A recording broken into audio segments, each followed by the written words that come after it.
नमस्कार। दिन भर की बड़ी खबरों के विस्तार से विश्लेषण के कार्यक्रम सुनिए सच में आपका स्वागत है। मैं हूं मुकेश कुमार। तो दोस्तों, शुरू करते हैं आज का सुनिए सच। आज की खास खबरों पर नजर डालते हुए, शांतिपूर्ण रहा किसानों का चक्का जाम, कल कई जगहों पर महापंचायत। संयुक्त राष्ट्र ने भी कहा शांतिपूर्ण आंदोलन को सुरक्षा देना जरूरी। ट्वीट के चलते यूथ कांग्रेस के निशाने पर सचिन, फोटो पर पोती कालिक। नड्डा ने किए ममता पर तीखे हमले, रथ यात्राओं को लेकर तनातनी। सुप्रीम कोर्ट के जज MR शाह ने की मोदी की तारीफ तो उठे सवाल। खास खबरों पर नजर डालने के बाद अब वक्त है आज की बड़ी खबरों के विस्तार से विश्लेषण का। लेकिन उसके पहले दो छोटे निवेदन। पहला तो ये कि satyhindi.com का ऐप आप कृपया तुरंत डाउनलोड कर लीजिए। ये गूगल प्ले स्टोर पर भी उपलब्ध है और आप चाहें तो इस वीडियो के साथ दिए गए डिस्क्रिप्शन में एक लिंक मौजूद है, उसको क्लिक करके भी डाउनलोड कर सकते हैं। दूसरी गुजारिश ये है कि satyhindi.com आपसे निवेदन करता है कि इसे आर्थिक मदद दें, क्योंकि satyhindi.com पत्रकारों द्वारा संचालित संस्था है। इसे न कोई कॉरपोरेट की फंडिंग मिलती है, न सरकार से हम कोई उम्मीद रखते हैं। हमारी उम्मीद तो आप हैं, क्योंकि आप स्वतंत्र पत्रकारिता के हामी हैं। आप चाहते हैं कि सच्ची और पक्की खबरें लोगों तक पहुंचे और गोदी मीडिया का प्रभाव कम हो। इसलिए निवेदन है आपसे कि सत्य हिंदी की सदस्यता योजना का हिस्सा बने, सदस्यता ग्रहण करें। और इसके लिए इस वीडियो के साथ दिए गए डिस्क्रिप्शन में लिंक मौजूद है, आप उसको क्लिक करके पूरा ब्यौरा ले सकते हैं और अपने लिए एक सदस्यता चुन सकते हैं। हमें उम्मीद है कि आप इन दोनों निवेदनों पर तुरंत अमल करेंगे। तो आइए अब सिलसिला शुरू करते हैं आज की बड़ी खबरों के विस्तार से विश्लेषण का। लेते हैं आज की सबसे अहम खबर। सबसे पहले, कृषि कानूनों के खिलाफ आंदोलन कर रहे किसानों के आह्वान पर शनिवार को किया गया चक्का जाम शांतिपूर्ण रहा। दिल्ली और उत्तर प्रदेश तथा उत्तराखंड को जाम से बाहर रखा गया था। चक्का जाम 12 से 3 बजे तक रहा। जाम से निपटने के लिए सरकार ने युद्ध स्तर पर तैयारियां की थी। इस दौरान दिल्ली में कई मेट्रो स्टेशनों को बंद रखा गया और तीनों सीमाओं पर इंटरनेट सेवाएं देर रात तक के लिए बंद कर दी गईं। पुलिस, पैरामिलिट्री फोर्स और अन्य सुरक्षा बलों के 50,000 जवानों को दिल्ली NCR में तैनात किया गया था। अंबाला के शंभू बॉर्डर, हरियाणा राजस्थान के शाहजहांपुर बॉर्डर और दिल्ली गुड़गांव के बॉर्डर पर प्रदर्शनकारियों ने जाम लगाया। पंजाब और हरियाणा में कई जगहों पर प्रदर्शनकारी सड़कों पर उतरे और यहां जाम का खासा असर देखने को मिला। महाराष्ट्र में भी चक्का जाम के समर्थन में किसान सड़कों पर उतरे। इस दौरान किसान नेता राकेश टिकैत ने कहा कि उन्होंने सरकार को इन कानूनों को खत्म करने के लिए 2 अक्टूबर तक का वक्त दिया है। तब तक किसान संगठन गाजीपुर बॉर्डर पर धरने पर बैठे रहेंगे। इसके अलावा कृषि कानूनों के खिलाफ देश भर में महापंचायतों का सिलसिला जारी है। पश्चिमी उत्तर प्रदेश में मुजफ्फरनगर के बाद बागपत, मथुरा, बिजनौर और शामली में महापंचायतें हो चुकी हैं। शामली में तो प्रशासन की ना के बावजूद और धारा 144 लगा देने के बावजूद भी महापंचायत हुई और बड़ी संख्या में लोग पहुंचे। इसके अलावा हरियाणा के जींद और राजस्थान के दौसा और मेहंदीपुर बालाजी में भी किसान महापंचायतों का आयोजन किया जा चुका है। इसी क्रम में अब 7 फरवरी को हरियाणा के मेवात, दादरी और उत्तर प्रदेश के अमरोहा में महापंचायतें होने जा रही हैं। मेवात की महापंचायत हरियाणा राजस्थान बॉर्डर के सुनहेड़ा इलाके में होगी। इन महापंचायतों में गुरनाम सिंह चढ़ूनी, योगेंद्र यादव और राकेश टिकैत के पहुंचने की बात कही गई है। तो आज का जो चक्का जाम था, दरअसल किसानों का एक सांकेतिक विरोध था। उन्होंने उस तरह से चक्का जाम नहीं किया जिससे कि पूरा देश थम जाए, अर्थव्यवस्था को नुकसान हो और किसी तरह की गड़बड़ी वगैरह की आशंका को भी उन्होंने दूर रखा, परे रखा। लेकिन इसका एक संदेश बहुत साफ है और वो ये है कि किसान बड़ी मजबूती के साथ अपने आंदोलन को चला रहे हैं, बहुत धैर्य के साथ चला रहे हैं। वो जल्दबाजी में नहीं है कि एकदम से ताकत का प्रदर्शन करें, एकदम से सरकार को परेशान कर दें या पूरे देश को ठप कर दें। तो उस तरह से वो आंदोलन नहीं चला रहे हैं और ये बड़ी इसकी सकारात्मक बात है। इसका बहुत सकारात्मक संदेश जाएगा। इस आंदोलन के दौरान बहुत साफ था कि जो ज़रूरी सुविधाएं हैं उनको डिस्टर्ब नहीं किया जाएगा। एम्बुलेंस वगैरह इनको जाने की खुली छूट होगी। तो तमाम तरह की सावधानियां बरतते हुए ये आज का चक्का जाम किया गया था और ये राहत की बात है। किसान आंदोलन के लिए भी ये अच्छी बात है कि ये शांतिपूर्ण ढंग से निपट गया। लेकिन अभी जो महापंचायतों का दौर चल रहा है वो और तेज होता जा रहा है और ये किसान संगठनों की किसान आंदोलन को और भी धार देगा और भी मजबूती देगा। ये महापंचायतें आप जानते हैं कि उत्तर प्रदेश, राजस्थान, वेस्टर्न यूपी और यहाँ तक कि पंजाब में भी बहुत असर रखती है। उनका असर आम आवाम पर बहुत ज़्यादा है और इस तरह से वो इन सब पूरे आवाम को इस आंदोलन के साथ जोड़ती जा रही है, जो सरकार के लिए एक बड़ी मुसीबत बनने वाली है और इसका राजनीतिक खमियाजा भी सरकार को भुगतना पड़ेगा, भारतीय जनता पार्टी को भुगतना पड़ेगा, संघ परिवार को भुगतना पड़ेगा। तो बहुत स्पष्ट संदेश इस चक्का जाम के जरिए और इन महापंचायतों के जरिए किसान आंदोलन सरकार को दे रहा है। आइए अब अगली खबर का रुख करते हैं। भारत में जारी किसान आंदोलन पर अब संयुक्त राष्ट्र संघ मानवाधिकार कार्यालय ने भी बयान दे दिया है। कार्यालय ने प्रशासन और प्रदर्शनकारियों से अधिकतम संयम बरतने की अपील की है। शुक्रवार शाम को जारी किए गए संदेश में संयुक्त राष्ट्र मानवाधिकार संस्था ने स्पष्ट कहा कि शांतिपूर्ण सभा और अभिव्यक्ति के अधिकार की ऑनलाइन और ऑफलाइन सुरक्षा करनी जरूरी है। ये अहम है कि सभी के लिए मानवाधिकारों का सम्मान करते हुए समतावादी समाधान निकाला जाए। ऐसा पहली बार है जब संयुक्त राष्ट्र ने भारत में जारी किसान आंदोलन पर कुछ कहा है। इसके अलावा अमेरिका में शक्तिशाली कांग्रेसनल इंडिया कॉकस ने भी बैठक करने के बाद भारत सरकार से आग्रह किया है कि वो लोकतंत्र के मानदंडों को बनाए रखे और प्रदर्शनकारियों को शांति से प्रदर्शन करने और इंटरनेट तक पहुंचने की अनुमति दे, उनका इस्तेमाल करने की अनुमति दे। वहीं अंतर्राष्ट्रीय हस्तियों का किसान आंदोलन पर बोलना भी लगातार जारी है। रियाना ग्रेटा के बाद अब हॉलीवुड कलाकार सुजैन सरेंडन ने भी किसान आंदोलन का समर्थन किया है। उन्होंने न्यूयॉर्क टाइम्स का एक आर्टिकल शेयर करते हुए लिखा है कि वो भारत में जारी किसान आंदोलन के साथ अपनी एकजुटता दिखाती हैं। वहीं दूसरी ओर एक्ट्रेस जमीला जमील ने भी कहा है कि वो लगातार किसानों का समर्थन कर रही हैं। ये ब्रिटेन की एक्ट्रेस हैं, लेकिन उनके इसके कारण लगातार हत्या और बलात्कार जैसी धमकियां दी जा रही हैं। अंतर्राष्ट्रीय कलाकारों के अलावा भारत में 75 पूर्व नौकरशाहों ने केंद्र सरकार को खुला खत लिखकर कहा है कि किसानों को ऐसे गैर जिम्मेदार प्रतिद्वंदी के रूप में देखा जा रहा है, प्रस्तुत किया जा रहा है, जिनका उपहास किया जाना चाहिए, जिनकी छवि खराब की जानी चाहिए और जिन्हें पराजित किया जाना चाहिए। पत्र में कहा गया कि ऐसे रवैये से कभी कोई समाधान नहीं निकलेगा। उन्होंने कहा कि अगर भारत सरकार वाकई मैत्रीपूर्ण समाधान चाहती है तो उसे आधे मन से कदम उठाने के बजाय कानूनों को वापस लेना चाहिए और फिर संभावित समाधान के बारे में सोचना चाहिए। तो मोदी सरकार ने कॉन्स्पिरेसी थ्योरी, प्रोपेगंडा और अपने समर्थक सेलिब्रिटियों से प्रीटीट करवा के देख लिया कि अंतर्राष्ट्रीय मंच पर जो किसान आंदोलन का समर्थन मिल रहा है उसको वो खत्म नहीं कर सकते हैं, बल्कि वो और भी बढ़ रहा है। और अब तो संयुक्त राष्ट्र की मानवाधिकार संस्था ने कह दिया है, तो इसका मतलब ही कि ये बहुत बड़ी बात है।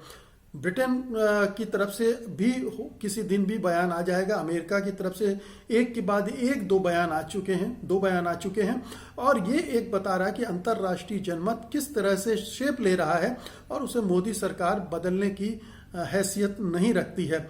ये बात समझ में आनी चाहिए कि ट्रंप के जाने के बाद जो अंतर्राष्ट्रीय राजनीति बदली है उसमें लोकतंत्र और मानवाधिकारों का एजेंडा फिर से ऊपर आ गया है। ट्रंप जो इनकी परवाह नहीं करते थे वो विदा हो चुके हैं, जो चुप रहते थे भारत में जो कुछ भी दमन चल रहा था सीएए के दौरान, और उनके यहाँ रहते ही दिल्ली में दंगा हुआ था लेकिन उनके मुंह से एक शब्द भी नहीं निकला था। तो उस तरह के नेता का बाहर जाना ये पूरे विश्व शांति के लिए अच्छी बात हुई है। तो अब माहौल बदला है और ये लगता है भारत सरकार की समझ में नहीं आ रहा है। अभी वो अपनी पुरानी जो चालबाजियां हैं उनसे चाह रही है कि अंतर्राष्ट्रीय जनमत को प्रभावित कर ले, लेकिन अंतर्राष्ट्रीय जनमत इतना मूर्ख नहीं है, ये संस्थाएं इतनी भोली नहीं हैं और ना ही उनके पास कोई सूचनाओं के एक स्रोत हैं। पूरा सोशल मीडिया भरा पड़ा है और तमाम स्रोतों से उनके पास जानकारी जा रही हैं और वो ये देख रहे हैं कि किस तरह से भारत सरकार किसान आंदोलन का दमन कर रही है, उन किसानों पर अत्याचार कर रही है, उन्हें इंटरनेट की सुविधाएं नहीं लेने दे रही है, उनके शौचालय पानी, खाने सब में बाधाएं उत्पन्न कर रही है। और दिल्ली में तो बिल्कुल किलेबंदी कर दी है, जैसे ये भारत पाकिस्तान की सीमा हो। तो ये सारे दृश्य जा रहे हैं और ये भारत सरकार के खिलाफ जा रहे हैं। ये मोदी सरकार को समझना चाहिए और जो हथकंडे वो आजमा रही है उससे कुछ होने वाला नहीं है। और देश के अंदर भी काफ़ी समर्थन किसान आंदोलन का लगातार बढ़ रहा है और ये एक चेतावनी है मोदी सरकार के लिए। और आइए अब अगली खबर लेते हैं। सरकारी ट्वीट करने के बाद से सचिन तेंदुलकर विपक्षी दलों के निशाने पर आ गए हैं। ट्वीट से नाराज केरल के कोच्चि में यूथ कांग्रेस के कार्यकर्ताओं ने उनकी तस्वीर पर कालिख पोत दी, जिसके बाद राजनीति और तेज हो गई है। बीजेपी ने इसे भारत रत्न पाने वाले कलाकार का अपमान बताते हुए कांग्रेस पर हमला बोला है। महाराष्ट्र के पूर्व मुख्यमंत्री देवेंद्र फडणवीस ने महाराष्ट्र सरकार पर हमला बोलते हुए कहा है कि महाराष्ट्र नहीं बल्कि पूरे देश के रत्न, भारत रत्न और मराठी लोगों के अभिमान सचिन तेंदुलकर का इस तरह से अपमान महाविकास अघाड़ी के नेता सहन करेंगे क्या? दूसरे बीजेपी नेता भी कांग्रेस पर हमलावर हो गए हैं। बता दें, सचिन ने रियाना के ट्वीट के बाद सभी कलाकारों के साथ ट्वीट किया था, जिसमें उन्होंने कहा था भारत की संप्रभुता से समझौता नहीं किया जा सकता। विदेशी ताकतें दर्शक हो सकती हैं लेकिन प्रतिभागी नहीं। भारत को भारतीय जानते हैं और वे ही भारत के लिए फैसला लेंगे। एक देश के रूप में एकजुट होने की जरूरत है। केवल सचिन ही नहीं, विराट कोहली, अनिल कुंबले, रवि शास्त्री, रोहित शर्मा जैसे खिलाड़ियों ने भी ऐसे ही ट्वीट किए थे। उन्होंने हैशटैग इंडिया टुगेदर और हैशटैग इंडिया अगेंस्ट प्रोपेगंडा के साथ ट्वीट किए थे। ये हैशटैग विदेश मंत्रालय के अलावा बीजेपी नेताओं ने इस्तेमाल किए थे, जिससे स्पष्ट हो गया था कि एक सरकार प्रायोजित अभियान था। तो सचिन तेंदुलकर की तस्वीर के साथ जो कुछ हुआ वो ना होता तो अच्छी बात थी। वो एक बड़े खिलाड़ी थे और इसमें कोई दो मत नहीं। उन्हें भारत रत्न से नवाजा गया और उस समय कांग्रेस की सरकार थी जब उन्हें भारत रत्न दिया गया था। तो ये भी है कि कांग्रेस उनका सम्मान भी करती रही है। लेकिन ये जो सचिन तेंदुलकर ने पलटी खाई है, सरकारी दबाव में या सरकारी प्रभाव में उन्होंने एक गलत ट्वीट किया, जिसकी वजह से उनसे बड़े पैमाने पर नाराजगी है, न केवल कांग्रेसियों की बल्कि दूसरे लोगों की भी। क्योंकि सचिन तेंदुलकर ने कभी किसानों की पीड़ा को समझा नहीं, किसानों के दुख दर्द को नहीं समझा, किसानों के आंदोलन के बारे में कभी कोई ट्वीट नहीं किया। और अचानक क्योंकि सरकार चाहती थी, क्योंकि सरकार ने कई अंतर्राष्ट्रीय सेलिब्रिटियों का जवाब देना चाहती थी और गलत तरीके से जवाब देना चाहती थी और उसमें वो शामिल हो गए, इसलिए वो लोगों की नाराज़गी का पात्र बन रहे हैं। और इसके लिए और कोई नहीं, वो खुद जिम्मेदार हैं। क्योंकि अगर वो इस तरह की राजनीति में फंसेंगे तो उन्हें इस तरह के अंजाम को भुगतने के लिए भी तैयार रहना चाहिए। इस तरह के ये राजनीति में ये सब होता है, पुतले जलाए जाते हैं, पुतलों के साथ, पोस्टरों के साथ बहुत कुछ होता है। और सचिन तेंदुलकर राजनीति में उस तरह से तो नहीं है, हालांकि वो सांसद भी रह चुके हैं, सांसद की भूमिका उन्होंने ढंग से नहीं निभाई, ये अलग बात है, लेकिन राजनीति में सीधे तौर पर नहीं रहे। लेकिन इस ट्वीट के जरिए वो एक तरह से राजनीति में दाखिल हो गए, बीजेपी की राजनीति में दाखिल हो गए, सरकार की राजनीति में दाखिल हो गए। और ऐसे में उन पर निशाना अगर उनको बना लिया गया तो ये कोई हैरत की बात नहीं है। बीजेपी इस पर राजनीति करेगी, ये स्वाभाविक है। फडणवीस को महाराष्ट्र की राजनीति करनी है और उनको जो गरिमा और सम्मान और गौरव का प्रतीक बताना है, वो भी उनकी राजनीति का हिस्सा है। लेकिन हालांकि इसको सही ठहराया नहीं जा सकता जो कोच्चि में यूथ कांग्रेस के लोगों ने किया, लेकिन सचिन तेंदुलकर ने जो किया वो भी बिल्कुल ठीक नहीं था। और ये राजनीति में फिर क्रिया की प्रतिक्रियाएं होती हैं और इस तरह की चीजें होती हैं जिसे आप बहुत अस्वाभाविक नहीं मान सकते हैं। अगली खबर लेते हैं। पश्चिम बंगाल में आगामी चुनाव से पहले बीजेपी ने ममता सरकार पर हमले तेज कर दिए हैं। आज बीजेपी के राष्ट्रीय अध्यक्ष जेपी नड्डा ने मालदा रोड शो के दौरान कहा कि ममता बनर्जी ने अपने अहंकार के कारण बंगाल के किसानों को प्रधानमंत्री किसान निधि योजना का फायदा नहीं लेने दिया। नड्डा ने कहा ममता ने राज्य के किसानों के साथ अन्याय किया है। उन्होंने ये भी कहा कि अब जनता उनको गुड बाय कहने वाली है और बीजेपी ही बंगाल का असली विकास करेगी। उधर बीजेपी द्वारा बंगाल में 5 रथ यात्राएं निकालने को लेकर बवाल मचा हुआ है। बीजेपी कह रही कि राज्य सरकार उसको अनुमति नहीं दे रही, जबकि ममता बनर्जी ने कहा है कि बीजेपी झूठ बोल रही है। इसके अलावा ममता बनर्जी ने भी नेताजी सुभाष चंद्र बोस की विरासत पर अधिकार जताने के लिए कोलकाता में 100 करोड़ रुपए की लागत से एक भव्य नेताजी स्मारक बनाने का ऐलान कर दिया है। उन्होंने इसके साथ ही राज्य के हर जिले में जय हिंद भवन बनाने की भी घोषणा की है। उन्होंने कहा कि इससे युवाओं में देश प्रेम की भावना भरी जाएगी। तो पहली बात तो ये कि जेपी नड्डा को किसान का दर्द समझ में आ रहा है, ये बड़ी अजीब सी बात है। लाखों किसान यहाँ दिल्ली में 70-80 दिनों से बैठे हुए हैं, तकरीबन 6 महीनों से उनका आंदोलन चल रहा है। जगह जगह लोग सरकार के प्रति नाराजगी जाहिर कर रहे हैं और उन्हें जब वो बंगाल में ये कहते हैं कि ममता ने उनका फ़ायदा नहीं लेने दिया, तो ये दोनों चीज़ें बहुत विरोधाभासी लगती हैं। और जाहिर है कि बंगाल के किसान भी उन 3 काले कृषि कानूनों के खिलाफ हैं। तो ऐसे में उनकी इस तरह की टिप्पणियों का कितना असर पड़ेगा ये हम कह नहीं सकते, लेकिन पढ़ना मुश्किल है ऐसा लगता है। तो एक तो ये कि ममता और इधर कांग्रेस बीजेपी के बीच युद्ध जंग जारी है और जो रथ यात्राएं 5 निकालना चाहती थी उसको लेकर आशंकाएं तो थी, क्योंकि इस तरह की रथ यात्राओं में हिंसा भी भड़क सकती है। नफरत भरे बोल बोलने में बीजेपी के नेता सबसे अव्वल हैं। वो लगातार उकसाने वाली भाषा में बात करते रहे हैं, इसलिए उस पर रोक लगाने की मांग होती रही। लेकिन अभी ममता बनर्जी ने स्पष्ट किया कि उन्होंने तो कभी रोक लगाई नहीं बल्कि मंजूरी दी है। ये बीजेपी प्रचार कर रही कि उसको इजाजत नहीं दी जा रही है। तो ये विवाद चल रहा है और इस तरह के विवाद चुनाव तक लगातार चलते रहेंगे। और ममता बनर्जी ने जो नेताजी सुभाष की विरासत पर अधिकार जमाने की कोशिश की है वो भी उसी राजनीति का हिस्सा है। उसमें श्रद्धा का भाव कम है, क्योंकि अगर ये करना होता तो वह चुनाव के पहले ही कर चुकी होती। ऐन चुनाव के वक्त उन्हें ये क्यों याद आया। अगली खबर लेते हैं। सुप्रीम कोर्ट के जज जस्टिस M.R. शाह ने गुजरात हाई कोर्ट की डायमंड जुबली पर बोलते हुए प्रधानमंत्री नरेंद्र मोदी की जमकर तारीफ की। उन्होंने कहा कि प्रधानमंत्री नरेंद्र मोदी हमारे सबसे लोकप्रिय, प्यारे, जीवंत और दूरदर्शी नेता हैं। उन्होंने कहा, मुझे गुजरात हाई कोर्ट के 60 साल पूरे होने और स्मारक डाक टिकट के विमोचन पर काफ़ी खुशी हो रही है, और वो भी तब और जब हमारे सबसे लोकप्रिय, प्यारे, जीवंत और दूरदर्शी नेता माननीय प्रधानमंत्री नरेंद्र मोदी जी द्वारा स्मारक डाक टिकट का विमोचन किया जा रहा है। गुजरात उच्च न्यायालय के मुख्य न्यायाधीश विक्रम नाथ ने कार्यक्रम में कहा कि प्रधानमंत्री देश के प्रति अपनी प्रतिबद्धता के कारण अत्यधिक लोकप्रिय हैं। जिम्मेदारियों को निभाने की उनकी ईमानदारी ने उनकी लोकप्रियता को बढ़ाने में महत्वपूर्ण भूमिका निभाई है।